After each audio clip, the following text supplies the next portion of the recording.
I'm looking at these really gorgeous steak knives. They're made by Cote, and a little bit about these. They are full tang. You can see that the metal part from the blade goes the entire length of the handle, and that's an indication of a well-made knife. I'm replacing these, and as you can see, that's just a piece of metal stuck into a piece of plastic. So we're down to 4 of these, and that's because the other 2 have gone by the wayside. There's some really pretty detailing here on the steel that goes up through the handle, and it ends in this really cute bee. I was a little afraid that the bee would be in the way or too big, but as you can see, you don't really see it when you look at the silhouette of the knife, and you don't really feel it because it's really well done and put in there. So these come boxed in a foam box, and each of them has a plastic sheath on them. I like these handles. Is that called a pistol grip? I'm not really sure, but they're really comfortable to hold, and they're made so that your fingers go along through the bottom.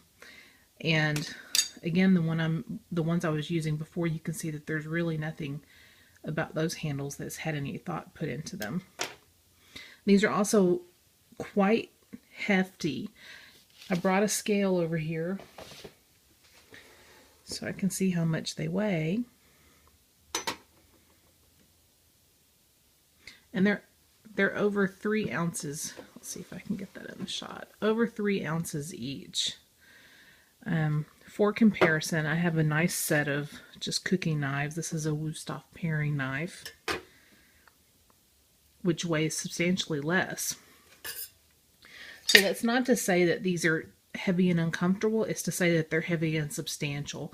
I like having that sort of weight on a utensil when I'm using it. A couple other things about these.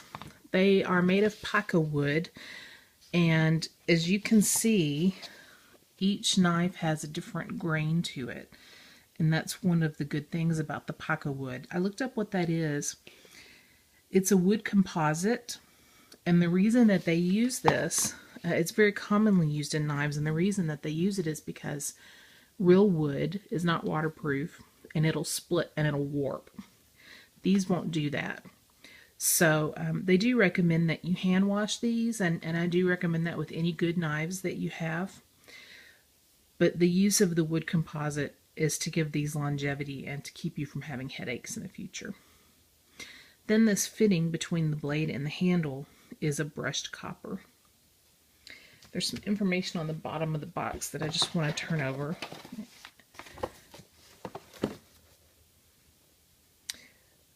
The knives are 2 millimeters thick. The blades are stainless steel. It says they're made with Japanese 420J2, and maybe that means something to somebody. Sub-zero treated stainless steel, and they do recommend you hand wash it again. One thing that I've noticed in the other reviews for these is some people have said that they're a little dull when you get them.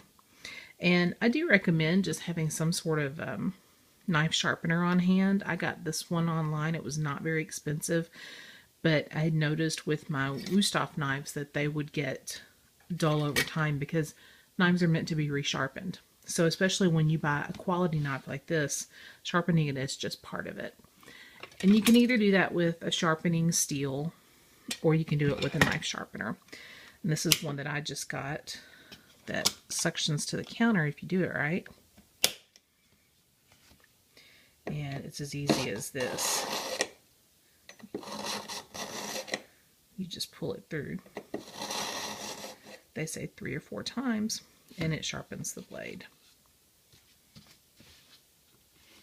So there you go. I have some things I need to chop later. I'm going to pause this video, and then I'll come back and cut with one of these knives and let you see how it performs. Thanks for watching. So normally this isn't the sort of thing that you would be cutting with your steak knife, but I figure if it can cut raw potatoes pretty well, it probably can cut cooked meat pretty well, right? So I did run this through my sharpener a few times, and it does a good job. Cuts straight through with no issues. And again, this is not an ideal tool to use for cutting potatoes, but it still does give a good idea.